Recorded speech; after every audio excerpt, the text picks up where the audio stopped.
I personally think that, members of parliament shouldn't become entrenched. You may go inside na lugi mo sa mo em garden blaming na by misinan lab na kaya the time na stapa.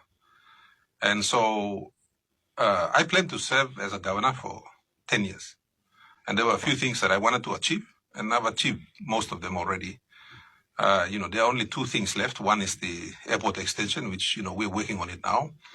And the other one is the solar power supplier. These are things that came on. And so hopefully by last quarter of this year, we're going to get a solar power station in with the help of the European Union. So, and the Australian government. So after that, there's not much for me to do. And I'm quite happy to go. I want to retire. I can't keep fighting with people that don't understand and people with evil intentions, and all they want to do is protect themselves. But then, I guess when you're doing the right thing, all man really looks away. So there's been a call even across the country, which surprised me, to be honest. And that's why you see in the parliament sitting on Tuesday, I just kept quiet. I didn't want to make any noise. And credit to Kramer, Sepuka Temu, Kerenga Kua, amazing young James Nomane, young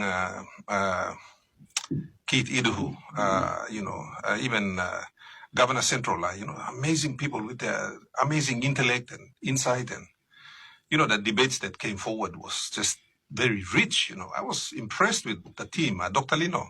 Mm. So, so I sat there and I decided not to become involved because I thought, online to all fitman lo karim heavy all stuff. So larim all work now. So I just kind of didn't want to participate too much because they were doing a great job. They didn't need me to weigh in. But somehow, me looking more people of Papua New Guinea only, and I got so many messages and from so many people, and even on your own Facebook page. On my own Facebook page too, which surprised me because I didn't expect it.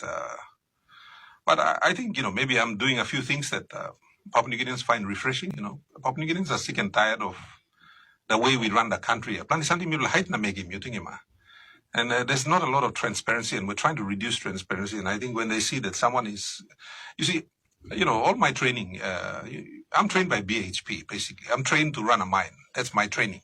I'm trained to be a mining executive. So in my training, we are taught that transparency and accountability is everything. People need to understand what the business is all about in order to make it work.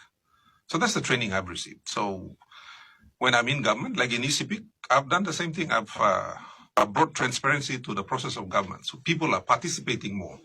You hear people like Dr. John Momisa, the father of our constitution. He talks about people participating in democracy. Well, in private sector, that's the way you operate a business. Is everybody in the business needs to understand how the business is. And so that's how I've been trained. So when I came into ECP as the governor, I tried to bring transparency to the operations of local level governments.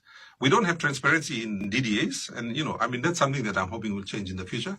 But we're beginning to get transparency in local level government, provincial government, just opening it up so people can come in and participate, because that is your check and balance, having people be able to look in and hide him.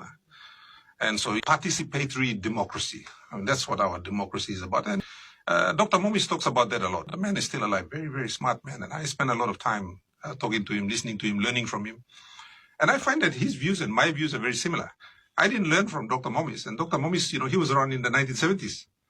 Wow. And learned from BHP, which is a mining company. And I learned the same principles from them. And it's very similar to what Dr. Momis talks about. So, and I think that's what I bring to the floor of parliament. And I think Papua New Guineans haven't really seen that kind of, but if you've operated at a board level, if you've run a major company, you've sat on a major board, and I've sat on some pretty major boards for private companies in my time, you understand the importance of having this transparent operating culture.